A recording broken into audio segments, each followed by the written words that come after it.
সকালের নাস্তা এখন। আজকের নাস্তা আইটেম হলো রুটি, চা, গরুর মাংস, হালকা একটু আলু দিয়ে ছাড়া আমার কাছে মাংসটা সুস্বাদ লাগে না। আলুটা দিলে খুবই টেস্ট লাগে।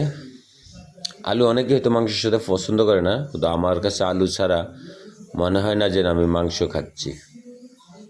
আজকের নাস্তাটা কেমন হলো অবশ্যই সবাই জানাবেন।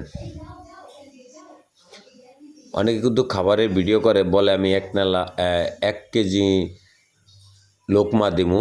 আসলে ওরা সবই হলো ফাইজলামি করে। এমন একটা লোক আছে যে খালি 1 কেজি লোকমা দেওয়ার ভিডিও করে, কিন্তু আসলে সে তা খায় না। এগুলো মানুষের সাথে প্রতারণা করে। তো আমি যেটা খাই সেটাই অবশ্যই সরাসরি দিয়ে থাকি। তো সকালের নাস্তাটা কেমন হয়েছে অবশ্যই সবাই জানাবেন আপনার মতামতটি কমেন্টের মাধ্যমে।